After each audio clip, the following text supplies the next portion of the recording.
विशेषताओं पर चर्चा कर रहे थे। 6 विशेषताएं हमने पढ़ ली है। आज आगे की विशेषताओं पर चर्चा करते हैं। अगली विशेषता है नीति निर्देशक तत्व। नीति निर्देशक तत्व। भारतीय संविधान में ये जो नीति निर्देशक तत्व हैं, आयरलैंड के संविधान से प्रेरित होकर, आयरलैंड के संविधान से प्रेरित होकर भारतीय संविधान के भाग 4, भारतीय संविधान के भाग 4 में अनुच्छेद 36 से 51, अनुच्छेद 36 से 51 तक शामिल किया गया। क्या है यह नीति निर्देशक तत्व? है सरकार के लिए यह दिशा निर्देश है। नीति निर्देशक तत्व है सरकार के लिए दिशा निर्देश है, अर्थात भविष्य में जो भी नीतियां बनाती है, जो भी कानून बनाते हैं, उनके लिए यह पथ प्रदर्शक का काम करती है। अर्थात यूं कह सकते हैं कि नीति निर्देशक तत्व लोक कल्याणकारी राज्य, लोक कल्याणकारी राज्य के लिए आवश्यक है। वर्तमान में जितने भी राज्य हैं, विश्व के जितने भी देश हैं, सभी के सभी देश इस लोक कल्याणकारी की अवधारणा पर आगे बढ़ना चाहते हैं, अर्थात लोगों का ज्यादा से ज्यादा कल्याण करना चाहते हैं। और यह तभी संभव है जब हम नीति निर्देशक तत्वों का पालन करें। नीति निर्देशक तत्व हालांकि सरकार के लिए कोई बाध्य नहीं है कि ये इनको माने। दूसरे शब्दों में ये कह सकते हैं कि नीति निर्देशक तत्व वाद योग्य नहीं है। वाद योग्य का मतलब है यदि इनका पालन नहीं किया जाता है, सरकार इनकी अनुपालना नहीं करती है, तो हम न्यायालय की शरण में नहीं जा सकते। जबकि जहां वाद योग्य शब्द आता है, यदि ये वाद योग्य होते तो हम न्यायालय की शरण में जाकर इनसे पूरा करवा सकते थे। जैसे आपने पढ़ा मूल अधिकार। ये जो मूल अधिकार है ये वाद योग्य है। यदि मूल अधिकारों का पालन नहीं होता है तो हम न्यायालय की शरण में जा सकते हैं। जबकि नीति निर्देशक तत्वों का पालन सरकार नहीं करती है तो हम न्यायालय की शरण में नहीं जा सकते।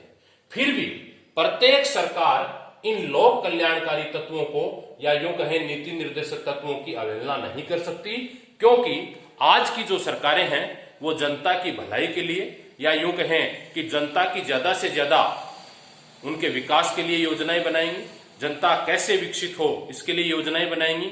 और यह तभी संभव है जब लोक कल्याणकारी राज्य की अवधारणा को अपनाया जाए।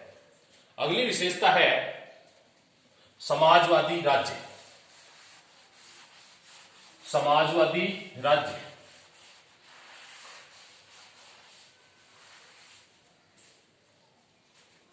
आठवीं विशेषता पर हम चर्चा करते हैं समाजवादी राज्य। ये जो समाजवादी राज्य शब्द है ये मूल संविधान में नहीं था, इसे बाद में शामिल किया गया।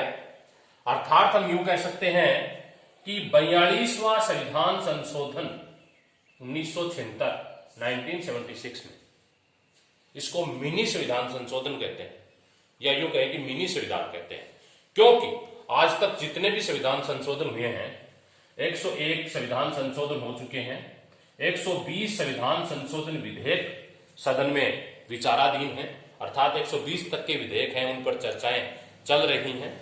लेकिन ये जो संविधान था, 42वां जो संविधान था, यह सबसे बड़ा संविधान था, बड़ा संविधान संशोधन था। इसलिए इस संविधान को विशेषज्ञों ने मिनी संविधान की संज्ञा दी है, क्योंकि इसमें बहुत सारे परिवर्तन हुए थे। आपके मूल कर्तव्य जो थे वो भी इसी संविधान में जुड़े गए।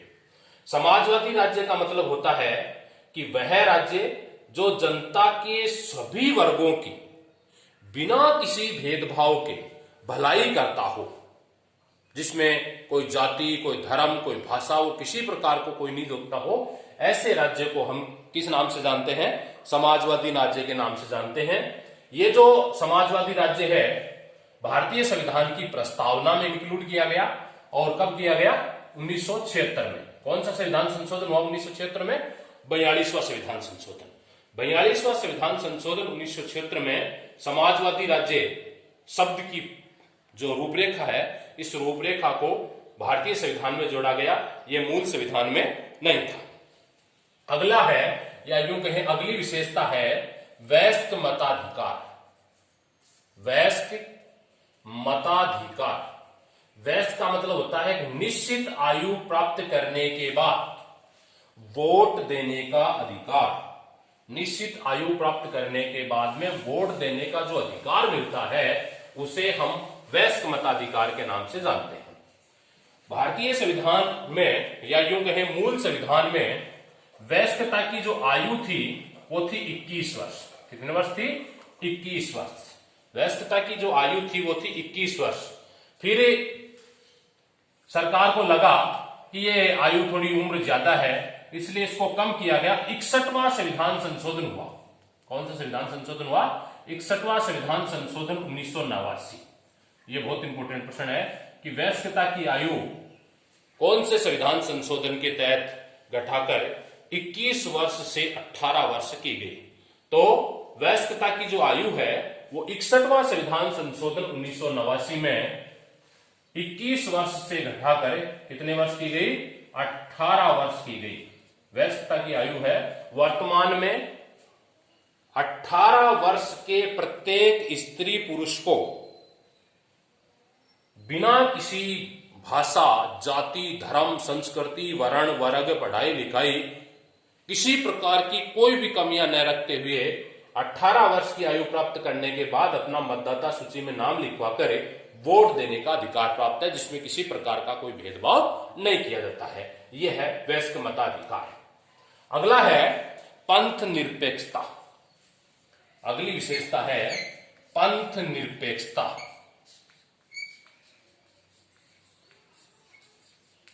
पंथ निरपेक्षता।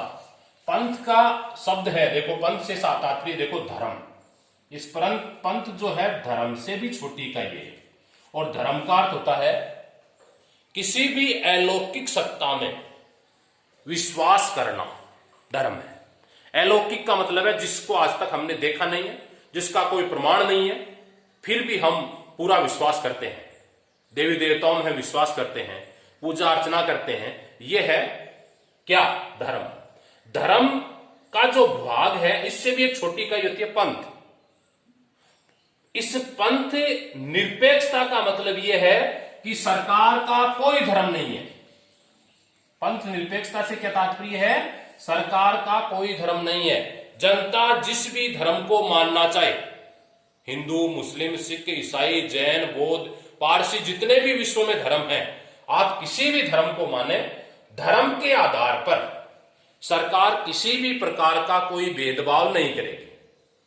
अर्थात धर्म के आधार पर सरकार न तो किसी धर्म को राज्य का धर्म मानेगी और न ही किसी धर्म को धर्म विरोधी मानेगी। इसका मतलब यह हुआ कि न तो किसी धर्म को वो पैसे देगी और न ही किसी धर्म को हतोत्साहित करेगी। अर्थात सभी धर्म सम्मान होंगे, किसी धर्म के साथ किसी प्रकार का भेदभाव नहीं होना धर्म निरपेक्षता है। भारतीय संविधान के अनुच्छेद 25, भारतीय संविधान के अनुच्छेद 25, जिसको हम मूल अधिकारों में पढ़ेंगे, इस अनुच्छेद 25 में लिखा हुआ है कि भारत का कोई भी नागरिक किसी भी धर्म को अपनाए, राज्य उसमें किसी प्रकार का कोई भेदभाव नहीं करेगी। किसी भी प्रकार के स्वतंत्र मतलब यह है कि राज्य को या व्यक्ति को पूरी तरह स्वतंत्रता है, वो किसी भी धर्म को अपना सकता है, उसकी पूजा अर्चना कर सकता है, उपासना कर सकता है, संघ बना सकता है, धर्म के मामले में कोई शिक्षण संस्थाएं संचालित कर सकता है, लेकिन इससे राज्य की एकता और अखंडता पर किसी प्रकार की कोई क्षति नहीं होनी चाहिए। यदि ऐसा होता है तो राज्य ऐसी स्थिति में कभी भी इन पर रोक लगा सकती है। अगली विशेषता है विलक्षण दस्तावेज। भारत का जो संविधान है, संविधान सभा द्वारा बनाया गया, इसको एक विशेष दस्तावेज के रूप में स्वीकार माना गया है। इसका मतलब यह हुआ विलक्षण दस्तावेज।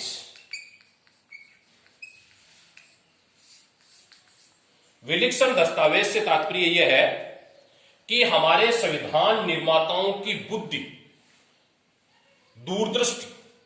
दूरदृष्टि सोच, मतलब उनको यह पता चल गया था या उनको इस बात का पता था कि आवश्यक परिस्थितियां बदलेंगी। जैसे भारत जब आजाद हुआ 15 अगस्त 1947, 15 अगस्त 1947 को भारत आजाद हुआ, उस टाइम की परिस्थितियां क्या थी? भूखमरी, बीमारी, गरीबी, अशिक्षा, सामाजिक असमानता,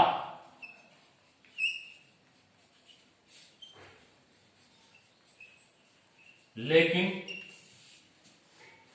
2020 में ये सभी परिस्थितियां बदल चुकी हैं।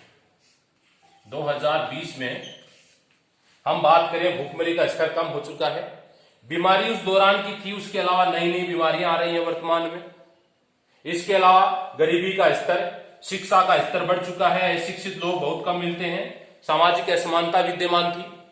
लेकिन संविधान निर्माताओं ने इस संविधान को इतना विलक्षण बताया, या यूं कहें इतना विलक्षण बनाया, ताकि आवश्यक परिस्थितियों के अनुसार, समाज की आवश्यकता के अनुसार और जनता की जरूरत के अनुसार इसमें संशोधन किया जा सके। आगे हम पढ़ेंगे संशोधन की 3 विधियां कि भारतीय संविधान में किस किस प्रकार संविधान संशोधन किया जा सकता है। कुछ संविधान संशोधन ऐसे हैं जो साधारण बहुमत से हो सकते हैं, उपस्थित में मतदान करने वाले जो सदस्यों के साधारण बहुमत से हो सकते हैं। कुछ संविधान संशोधन ऐसे हैं जो उपस्थित में मतदान करने वाले सदस्यों के 2/3 बहुमत से होते हैं। कुछ संविधान संशोधन ऐसे हैं जो 2/3 बहुमत से के साथ ही साथ आधे से ज्यादा राज्य विधानमंडलों की स्वीकृति की आवश्यकता होती है। इस प्रकार हम ये कह सकते हैं कि हमारा जो संविधान है वो एक विलक्षण दस्तावेज है, अर्थात आवश्यकता और परिस्थितियों के अनुसार इसमें संशोधन किया जा सकता है। न तो हमारा संविधान इतना लचीला है कि ब्रिटेन की तरह जब परिस्थितियां बदले, परिस्थितियां बदलते ही संविधान में संशोधन हो जाता है, और न ही अमेरिका की तरह कठोर संविधान संशोधन है। अमेरिका का संविधान बने हुए 200-250 साल हो गए और अब तक उसमें मात्र 27 संविधान संशोधन हुए हैं। कितने संविधान संशोधन हुए हैं? 27 संविधान संशोधन हुए 1776 से लेकर अब तक, जबकि भारतीय संविधान को मात्र 70 वर्ष हुए हैं और 70 में भी 101 संविधान संशोधन तो हो चुके हैं। 120 संविधान संशोधन विधेयक अभी चर्चा में है। जैसे जैसे उस पर हस्ताक्षर होते हैं संविधान संशोधनों की संख्या बढ़ती चली जाती है, अर्थात हम यूं कहें कि आवश्यक परिस्थितियों के अनुसार भारतीय संविधान में संशोधन किया जा सकता है, जिसके तहत हमारा जो संविधान है वो स्थिर रहे, वो कभी गिरे नहीं, नेपाल की तरह बार बार संविधान नहीं बनाना पड़े, श्रीलंका की तरह असंविधान नहीं हो, हमारा पड़ोसी देश हमारा छोटा भाई माने उसको, क्योंकि भारत के ही 2 टुकड़े किए गए थे। एक भारत के पूर्व में था, उसे हम पूर्वी पाकिस्तान कहते हैं, दूसरा पश्चिम में था, उसे पश्चिमी पाकिस्तान कहते हैं। वर्तमान की बात करें तो बांग्लादेश संविधान अस्थिर संविधान है, पड़ोसी पाकिस्तान अस्थिर संविधान है, जबकि भारत के संविधान है वो जब से बड़ा है उसमें समय और परिस्थितियों के अनुसार संशोधन जरूर हुए हैं, बाकी मूल संविधान में या यूं कहें मूल ढांचे में किसी भी प्रकार का कोई भी परिवर्तन नहीं हुआ है। इस प्रकार हमारे संविधान को अन्य देशों की तुलना में एक विशेष दस्तावेज के रूप में स्वीकार किया जाता है। अगली विशेषता है एकात्मक एवं संघात्मक तत्वों का सम्मिश्रण। एकात्मक एवं संघात्मक, एकात्मक एवं संघात्मक तत्वों का सम्मिश्रण। इससे तात्पर्य यह है कि हमारा जो संविधान है, या यूं कहें इंडियन कॉन्स्टिट्यूशन जो है, वो न तो पूरी तरह एकात्मक है, एकात्मक देश जैसे ब्रिटेन, न ही पूरी तरह संघात्मक है जैसे अमेरिका। मतलब न तो एकात्मक का मतलब है सभी की सभी जगह एक ही चीज, एक ही केंद्र के हाथ में हो, और न ही शक्तियों का डिसेंट्रलाइजेशन, मतलब शक्तियों का पूर्णतः विभाजन। जबकि भारत में क्या किया गया, कुछ चीजें ऐसी हैं जो एकात्मकता की ओर, कुछ चीजें ऐसी हैं जो संघात्मकता की ओर। भारत को राज्यों का संघ, यूनियन ऑफ स्टेट, राज्यों का संघ कहा गया है, यूनियन ऑफ स्टेट कहा गया है। इसका मतलब यह है कि भारत का एक संविधान है, भारत का एक संविधान। संघात, एकात्मकता की विशेषता पर चर्चा करें। इकहरी नागरिकता, इकहरी नागरिकता, वयस्क मताधिकार, वयस्क मताधिकार, एकीकृत न्याय व्यवस्था, एकीकृत न्याय व्यवस्था, एक राजभाषा, ये सब किसकी ओर इंगित करते हैं कि भारत का जो संविधान है वो क्या है, एकात्मक है। भारत का संविधान कैसा है, एकात्मक है। जबकि कुछ विशेषताएं ऐसी हैं जो भारत के संविधान को संघात्मकता की ओर ले जाती है। जैसे राज्यों की पृथक सरकार। इसका मतलब यह हुआ कि राज्यों की अलग अलग, राज्यों की अलग अलग सरकारें हैं। राजस्थान की अलग है, मध्य प्रदेश की अलग है, उत्तर प्रदेश की अलग है, बिहार की अलग है। तो हम ये कह सकते हैं केंद्र शासित प्रदेशों की अलग है। अलग अलग राज्यों की अलग अलग सरकारें हैं, और सरकार को भी विषय दिए गए हैं कि आपको इन विषयों पर कानून बनाते हैं। अर्थात सूचियों का विभाजन।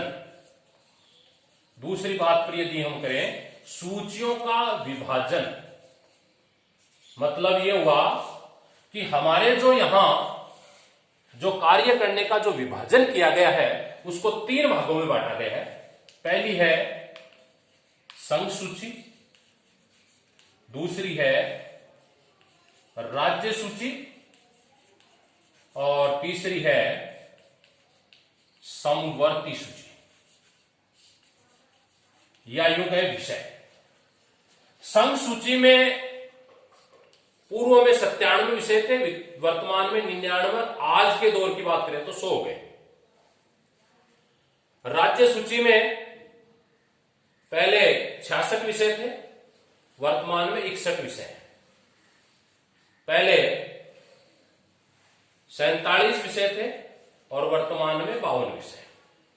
तो जो संघ सूची है, इन संघ सूची के 100 विषयों पर कानून बनाने का जो अधिकार है वो केंद्र सरकार का है। संघ सूची के विषयों पर कानून बनाने का जो अधिकार है वो किसका है, केंद्र सरकार का है। उसके बाद आती है राज्य सूची। राज्य सूची के जो विषय हैं, इन राज्य सूची के विषयों पर कानून बनाने का अधिकार राज्य सूची का है, मतलब राज्य सरकार का है। राज्य सरकार अपने हिसाब से कानून बना सकती है। और समवर्ती सूची की यदि बात करें तो ये दोनों सरकारें मिलकर कानून बनाती हैं, संघ सरकार और केंद्र सरकार, राज्य सरकार। और दोनों में किसी भी प्रकार का कोई भी गतिरोध होने पर केंद्र सरकार द्वारा बनाए गए कानून मान्य होते हैं। इस प्रकार हम ये कह सकते हैं कि जो शक्तियों का विभाजन किया गया है, यह संघात्मक शासन व्यवस्था की विशेषताएं हैं। इसके अलावा यदि बात करें, संघात्मक शासन विशेषताओं की बात करें, तो हमारा जो संविधान संशोधन का जो तरीका है, और उसमें भी जो विशिष्ट संविधान संशोधन है, या यूं कहें कठोर संविधान संशोधन है, उसमें हमें राज्यों की स्वीकृति लेना आवश्यक है। अर्थात शक्तियों को पूरी तरह डिसेंट्रलाइजेशन किया गया है, शक्तियों को विभाजित किया गया है। इस प्रकार हम कह सकते हैं कि भारत का जो संविधान है वो एकात्मक भी है। कुछ विशेषताएं हमारे यहाँ एकात्मक की है, जैसे एकल संविधान है, इकहरी नागरिकता है, वयस्क मताधिकार है, एकीकृत न्याय व्यवस्था है, एक राजभाषा है, और आवश्यक परिस्थितियों में ये एकात्मक हो जाता है, मतलब आपातकाल की स्थिति में पूरी तरह एकात्मक हो जाता है। और दूसरी बात करें हम संघात्मक की, तो सूचियों का विभाजन इसमें किया गया है, शक्तियों का बंटवारा किया गया है, राष्ट्रपति या यूं कहें राज्यों का प्रतिनिधित्व करने के लिए राज्यपाल को भेजा जाता है। ये सब व्यवस्थाएं हैं वो संघात्मक शासन व्यवस्था की है।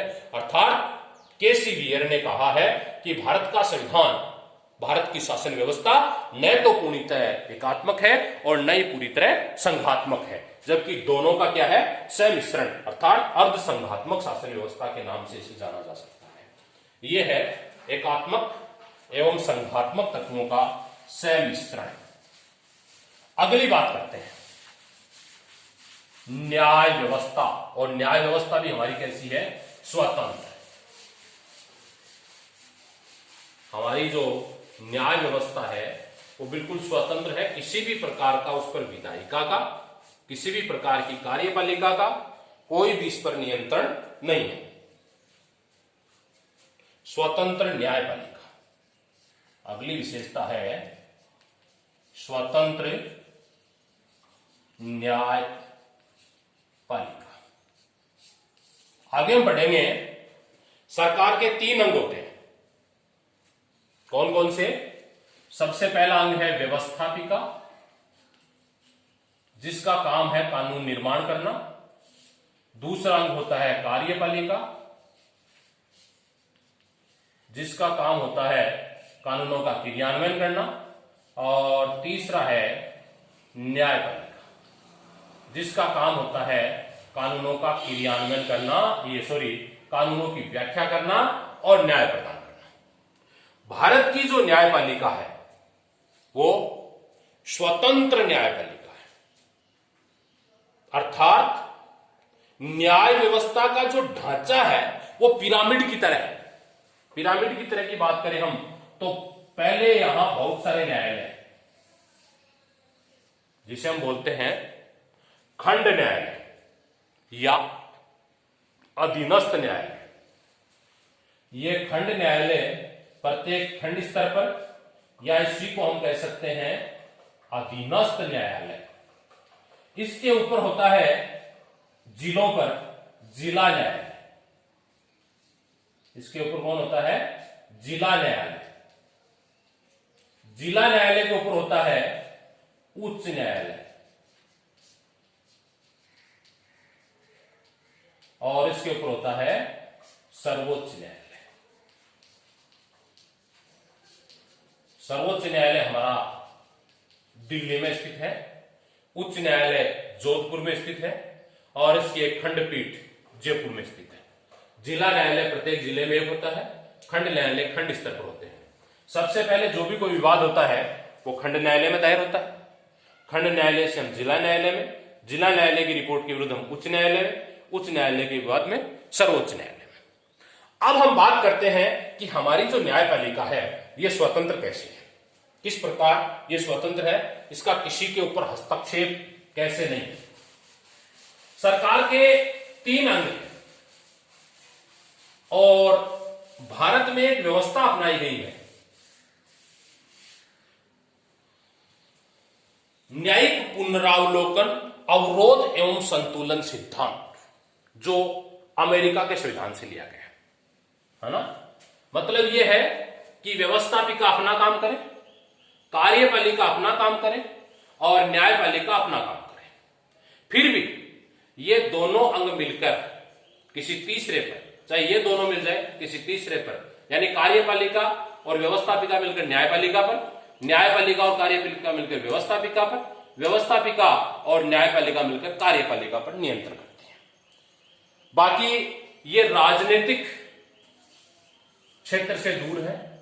इनका जो चुनाव होता है वो आईजेएस, इंडियन जस्टिस सर्विस, भारतीय न्यायिक सेवा के जो प्रतिनिधि होते हैं, जो उस चुनाव, उस कंपटीशन को जो फाइट कर पाते हैं, वही इसमें जज बन पाते हैं। इसके बाद इनका जो कार्यकाल होता है वो 5 साल, 4 साल, 10 साल ये नहीं होता। इनकी निश्चित आयु होती है, यानी सेवानिवृत्ति की क्या होती है, आयु होती है। तो भारतीय संविधान में सर्वोच्च न्यायालय की जो सेवानिवृत्ति की आयु है वो की गई है 65 वर्ष। कितने वर्ष की गई है, 65 वर्ष। अर्थात स्वतंत्र रहकर वो काम कर सकते हैं, किसी भी प्रकार का उस पर कार्यपालिका का, किसी भी प्रकार का इस पर व्यवस्थापिका का दबाव नहीं होता है। 65 वर्ष की आयु के बाद में ये अपने पद से सेवानिवृत्त हो जाते हैं। और यदि बीच में ये किसी प्रकार की कोई गड़बड़ करते हैं या भ्रष्टाचार में लिप्त पाए जाते हैं या संविधान के नियमों के विरुद्ध यदि काम करते हैं या देश की एकता और अखंडता को विभाजित करने का काम करते हैं, तो ऐसी स्थिति में भारतीय संविधान द्वारा या यूं कहें व्यवस्थापिका द्वारा या संसद द्वारा इनके विरुद्ध महाभियोग प्रक्रिया लगाकर इनको हटाने का भी प्रावधान किया गया है। इस प्रकार हम कह सकते हैं कि भारत की जो न्यायपालिका है वो पूरी तरह से स्वतंत्र है, इस पर व्यवस्थापिका और कार्यपालिका का हस्तक्षेप नहीं है। लेकिन जब ये गलत काम करते हैं, देश की एकता और अखंडता को विभाजित करने का काम करते हैं, किसी प्रकार का कोई रिश्वत लेने का काम करते हैं, उस दौरान इन पर महाभियोग प्रक्रिया के द्वारा ये इनको पद से हटाया जा सकता है। इनके कार्यकाल के दौरान किसी भी प्रकार के वेतन और भत्तों की, किसी भी प्रकार के वेतन और भत्तों में कटौती नहीं हो सकती। किसी भी प्रकार के वेतन और भत्तों में केवल एक स्थिति में इनके वेतन और भत्ते काटे जा सकते हैं, और वो कब, जब वित्तीय आपात लागू हो जाए। और किस अनुच्छेद के तहत लगता है वित्तीय आपात, अनुच्छेद 360।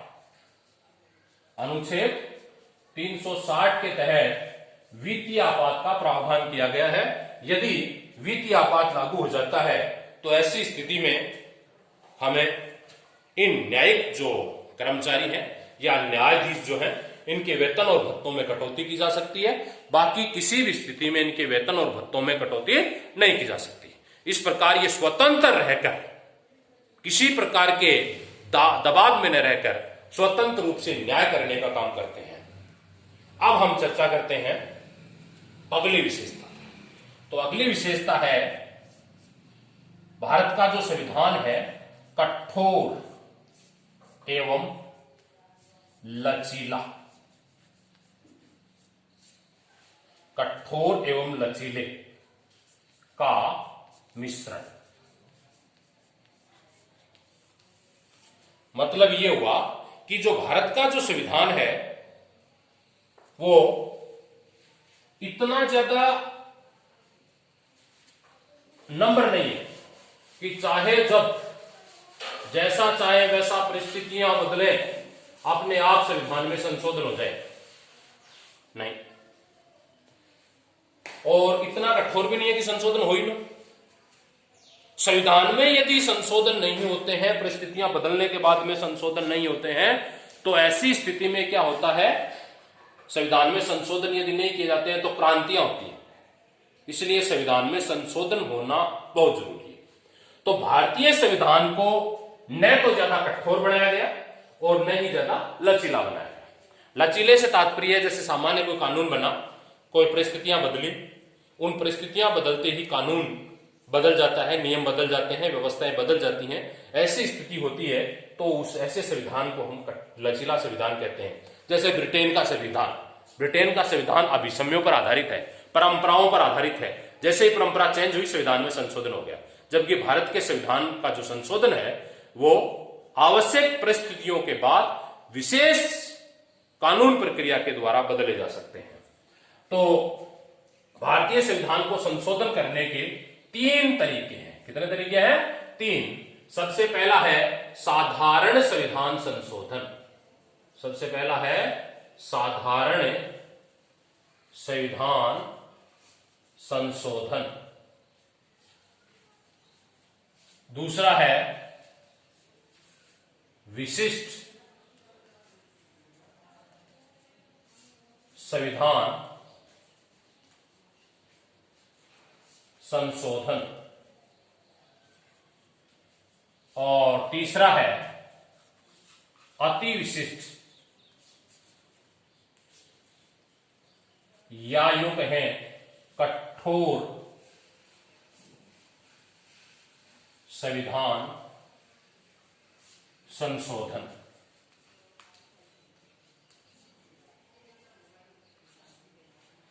अब देखते हैं, सबसे पहले हम बात करते हैं साधारण संविधान संशोधन की। साधारण संविधान संशोधन से तात्पर्य है संसद में उपस्थित एवं मतदान करने वाले सदस्यों के साधारण बहुमत। साधारण बहुमत का होता है उपस्थित, जैसे मान लो 100 आदमी उपस्थित हुए। कितने आदमी उपस्थित हुए? 100। तो उपस्थित कितने हुए? 100। उपस्थित एवं मतदान करने वाले सदस्यों के साधारण बहुमत। साधारण बहुमत का मतलब हुआ आधे से एक अधिक। आधे से एक अधिक का मतलब कितने? 51। यदि इसके पक्ष में होते हैं तो संविधान में संशोधन किया जा सकता है। यह है सबसे सरल संविधान संशोधन, यानी सामान्य कानून से भी सरल है। ऐसे संविधान संशोधन को हम कौन सा संविधान संशोधन कहते हैं? साधारण संविधान संशोधन। जैसे किसी राज्य का नाम परिवर्तन करना है, यानी किसी राज्य का नाम बदलना है, को चेंज करना है नाम, किसी राज्य के नाम, या नए राज्यों का निर्माण करना है, या किसी राज्य को केंद्र शासित प्रदेश बनाना है, या केंद्र शासित प्रदेश को स्वतंत्र राज्य का दर्जा देना है। ऐसी स्थिति में क्या होता है? साधारण कानून, यानी यूं कहें साधारण संविधान संशोधन से संविधान में संशोधन किया जा सकता है। किसी भाषा को परिवर्तन करना है, यह सब काम करने का जो कार्य है वो कौन सी विधि से होता है? साधारण संविधान संशोधन की विधि से किया जाता है। दूसरा है विशिष्ट संविधान संशोधन। ये थोड़ा इससे कठोर होगा। कैसे है विशिष्ट संविधान संशोधन? देखो, विशिष्ट संविधान संशोधन से तात्पर्य है संसद में उपस्थित एवं मतदान करने वाले सदस्यों के 2/3 बहुमत से विधेयक पारित होना चाहिए। 2/3 बहुमत का मतलब इस साथ में यह भी है, 2/3 बहुमत के साथ ही साथ कुल जो सदन का बहुमत है उसकी उपस्थिति होना भी आवश्यक है। नहीं समझे? दोबारा देखो, विशिष्ट संविधान संशोधन से तात्पर्य है उपस्थित एवं मतदान करने वाले। मान लो उपस्थित सदस्य भी 100, उपस्थित एवं मतदान करने वाले सदस्यों के 2/3 बहुमत, 2/3। 2/3 बहुमत का मतलब हुआ 66 सदस्य इसके पक्ष में। लेकिन इसमें संविधान संशोधन नहीं हो सकता। 66 सदस्य जो हैं वो इन 545 सदस्य यानी 272, ये जो 272 यानी न्यूनतम संख्या कितनी होनी चाहिए? 272 होनी चाहिए। यानी सदन का साधारण बहुमत कितना है? 272। तो इतनी सदस्य तो कम से कम होनी चाहिए। और फिर जो उपस्थित एवं मतदान करने वाले होते हैं उनका 2/3 बहुमत होना, तब हम संविधान में संशोधन कर सकते हैं। अगला है अति विशिष्ट संविधान संशोधन। ये जो प्रक्रिया आपने पढ़ी पूरी की पूरी, ये कौन सी? उपस्थित मतदान करने वाले सदस्यों के 2/3 बहुमत के साथ ही साथ जो सदन का साधारण बहुमत है वो सदस्य किसी विधेयक को संविधान में या यूं कहें कि संविधान संशोधन करना चाहे, उसके बाद ये इस प्रक्रिया पूरी होने के बाद में ये सदन, ये जो विधेयक है वो राज्यों की विधान मंडलों के पास भेजा जाता है और राज्य विधान मंडल इसे, आधे से ज्यादा राज्य विधानमंडल अपनी स्वीकृति दे दें तो ऐसे में संविधान संशोधन जो होगा, आधे से ज्यादा जितने, जैसे 29 राज्य हैं तो 14 दूनी 28, 15 राज्य यदि इसके पक्ष में होते हैं तो संविधान में संशोधन हो सकता है, अन्यथा संविधान में संशोधन नहीं हो सकता। यदि संविधान में संशोधन करना है तो कितने सदस्य? 15 राज्यों की विधानमंडलों की स्वीकृति भी मिलना आवश्यक है। ऐसी स्थिति में ही संविधान में संशोधन हो सकता है, अन्यथा संविधान में संशोधन नहीं हो सकता। उसे हम कहते हैं कठोर संविधान संशोधन। इस प्रकार हम कह सकते हैं भारत का जो संविधान है वो लचीला भी है, साधारण संविधान की तरह भी इसमें संशोधन हो सकता है, और कठोर भी। कठोर संविधान संशोधन की बात करें तो जैसे राष्ट्रपति की चुनाव प्रक्रिया को बदलना है, उपराष्ट्रपति की चुनाव प्रक्रिया को बदलना है, राष्ट्रपति या सर्वोच्च न्यायालय के न्यायाधीश जो हैं इनकी प्रक्रियाओं में परिवर्तन करना है, न्यायाधीश नियुक्ति जो है कॉलेजियम व्यवस्था है, इस कॉलेजियम व्यवस्था को बदलना है। ये सब काम है वो कैसी व्यवस्था के अनुसार होते हैं? कठोर संविधान संशोधन के तहत होते हैं। और अगली विशेषता है नंबर 15, न्यायिक पुनरावलोकन। न्यायिक पुनरावलोकन की शक्ति ये किसके पास होती है? न्यायिक मतलब कौन करेगा न्याय? न्यायपालिका। न्यायपालिका के पास, अभी मैंने आपको पहले बताया जब न्यायपालिका की स्वतंत्रता बढ़ा रहा था उस दौरान, कि भारतीय संविधान न्यायपालिका बिल्कुल स्वतंत्र है और न्यायिक पुनरावलोकन की शक्ति इसके पास है। न्यायिक पुनरावलोकन से तात्पर्य है व्यवस्थापिका ने कोई कानून बना दिया, कार्यपालिका ने उस कानून का क्रियान्वयन कर दिया और वह कानून देश की एकता और अखंडता के विरुद्ध है, शासन व्यवस्था के विरुद्ध है, एकता अखंडता को विभाजित करने वाला है, शासन के स्वरूप के अनुसार नहीं है, देश में अशांति फैल सकती है, ऐसा कानून यदि कोई बना देती है व्यवस्थापिका और कार्यपालिका उसे लागू कर देती है, तो ऐसे कानून को न्यायपालिका इस न्यायिक पुनरावलोकन की शक्ति के आधार पर उसे अवैध घोषित या यूं कहे उसे रद्द करने का अधिकार रखती है। अगली विशेषता है वसुदेव कुटुंबकम या यूं कहें विश्व शांति का समर्थक। भारतीय जो संविधान है वो विश्व शांति का समर्थक रहा है सदैव ही। वो किसी से ये विश्व शांति की बात करें तो जिस टाइम से भारत की स्थापना हुई है तब से ही यह विश्व शांति का समर्थक है, विश्व शांति का समर्थक, और तब से लेकर आज तक शांति व्यवस्था बनाए रखने का यह हरदम प्रयास करता है।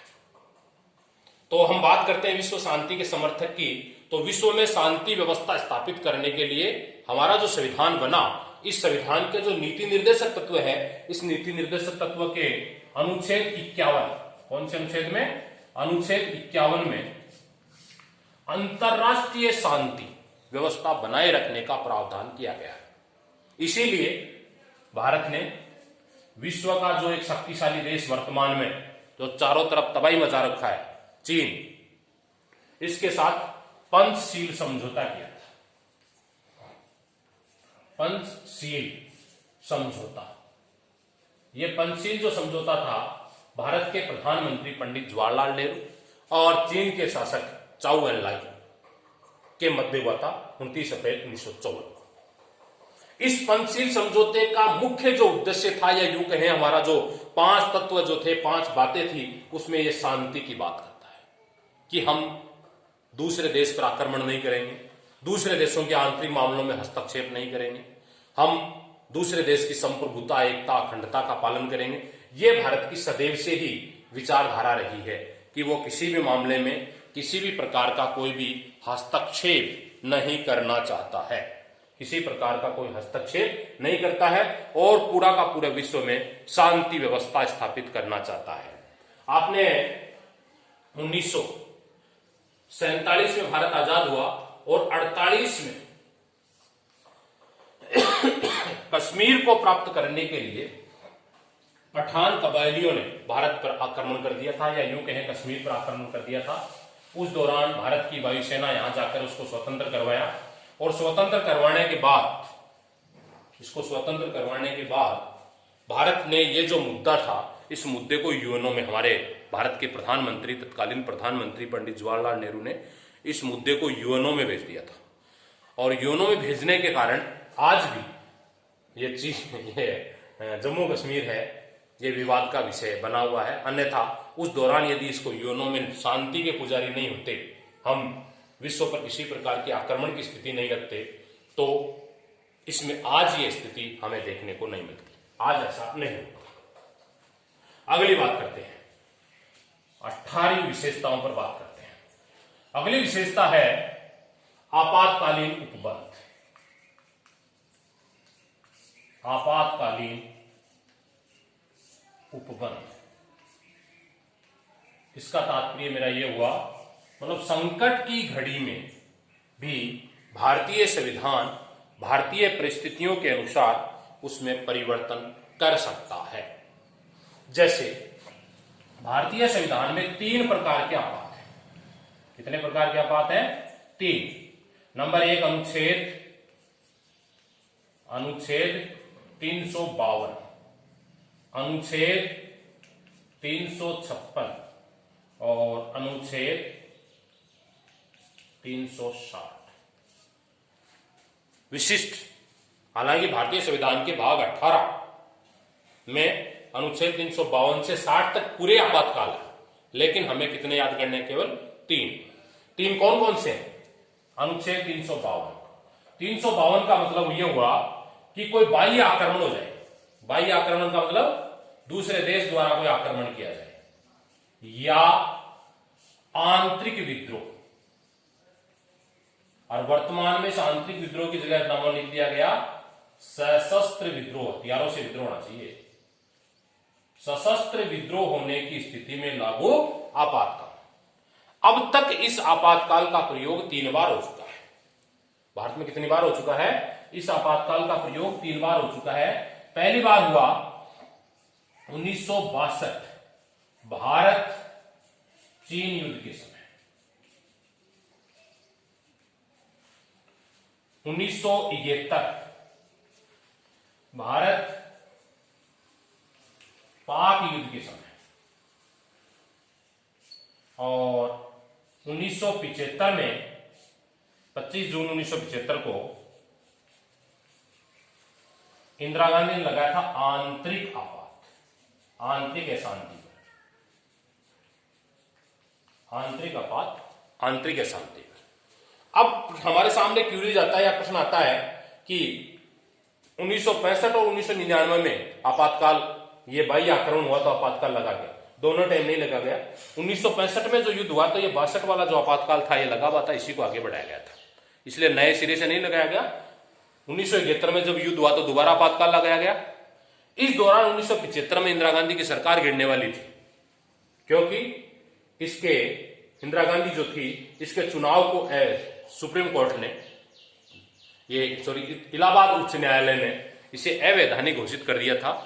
इन्होंने सरकारी कर्मचारियों का सहयोग लिया, सरकारी गाड़ियों का सहयोग लिया था चुनाव में, इसलिए उसके बाद इंदिरा गांधी ने अपने सरकार को बचाने के लिए 25 जून 1975 को आंतरिक आपात लागू किया गया। तब से लेकर आज तक भारत में बाह्य आक्रमण या आंतरिक विद्रोह होने की स्थिति में आपातकाल लागू नहीं हुआ। दूसरा अनुच्छेद 356। अनुच्छेद 356 का मतलब यह है किसी राज्यों में संवैधानिक तंत्र विफल होने की स्थिति में, संवैधानिक राज्यों में संवैधानिक तंत्र विफल होने की स्थिति में लागू आपातकाल, जिसे हम कहते हैं राष्ट्रपति शासन। यानी किसी राज्य की शासन व्यवस्था सही तरीके से नहीं चल रही है, शासन का जो स्वरूप है वो सही तरीके से नहीं चल रहा है, तो ऐसी स्थिति में जो लागू होगा उसे हम कहेंगे राष्ट्रपति शासन या अनुच्छेद 356। इसका प्रयोग 110 से भी अधिक बार हो चुका है।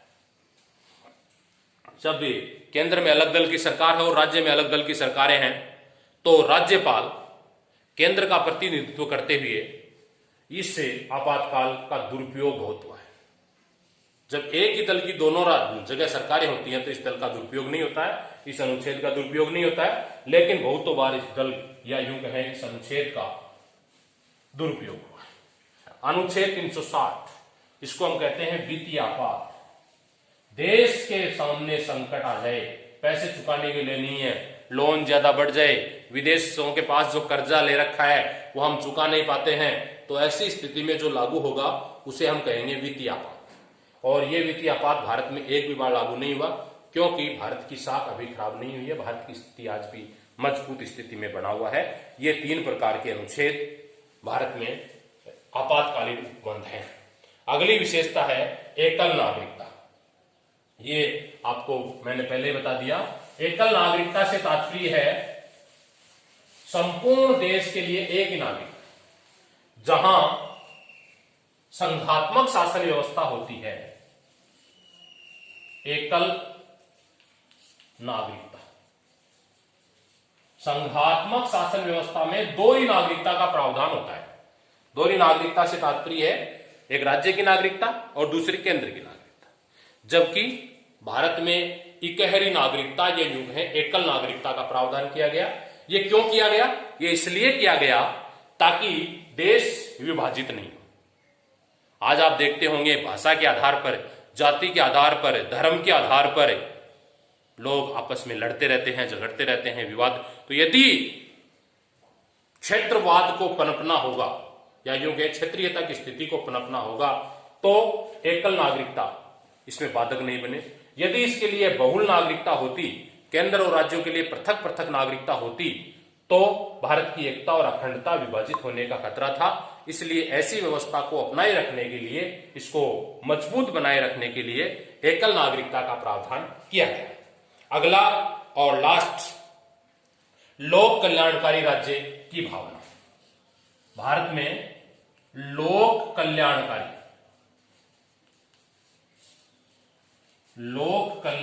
राज्य की भावना, इससे तात्पर्य आपने पढ़ा, जब नीति निर्देशक तत्व पढ़े आपने, नीति निर्देशक तत्वों का उद्देश्य क्या है? लोक कल्याणकारी राज्य। और क्या होता है लोक कल्याणकारी राज्य? वह राज्य जो जनता की भलाई के लिए हरदम प्रयास करे, जनता की सुख समृद्धि के लिए जो प्रयास करे। जैसे वर्तमान में एक महामारी चल रही है, उस महामारी के दौर में पहले जो जुड़े हुए थे इसे खाद्य सुरक्षा से जो 5 किलो प्रति व्यक्ति गेहूं मिलता था, और इस महामारी के चलते इसको 5 किलो और बढ़ाया गया। ये लोक कल्याणकारी राज्य का ही उदाहरण है। यानी जब जब भूखमरी आई है, जब जब गरीबी का स्तर बढ़ा है, जब जब समस्याएं पैदा हुई है, उस समस्याओं के दौरान सरकार ने उन्हें आर्थिक सहायता प्रदान करके, जैसे वृद्धावस्था पेंशन है, जैसे सरकार द्वारा निःशुल्क दवा योजना है, पशुओं के लिए निःशुल्क दवा योजना है, ये सब जितने भी कार्य किए जाते हैं। इसके अलावा कोई भवन निर्माण है, चिकित्सा हॉस्पिटल्स का निर्माण है, सरकारी विद्यालयों को खोलना है, कोई आवास बनवाने हैं, प्रधानमंत्री आवास योजना के तहत आवास बनाने, ये सब कार्य किसके कौन सी योजना के तहत होते हैं? लोक कल्याणकारी योजना के तहत किए जाते हैं। और भारत सरकार हरदम यह प्रयास करती है कि जनता की भलाई ज्यादा से ज्यादा हो, आर्थिक रूप से वो सक्षम हो, मजबूत हो, देश समृद्धशाली बने। इस प्रकार हम पढ़ सकते हैं या यूं कह सकते हैं कि भारतीय संविधान की बहुत सारी विशेषताएं हैं। इन विशेषताओं को हमने विस्तार से एक एक पढ़ा। बाकी जो है इस लेसन का एक और टॉपिक बचा है जिसको हम अगले पार्ट में पढ़ेंगे, वो है भारतीय संविधान की प्रस्तावना।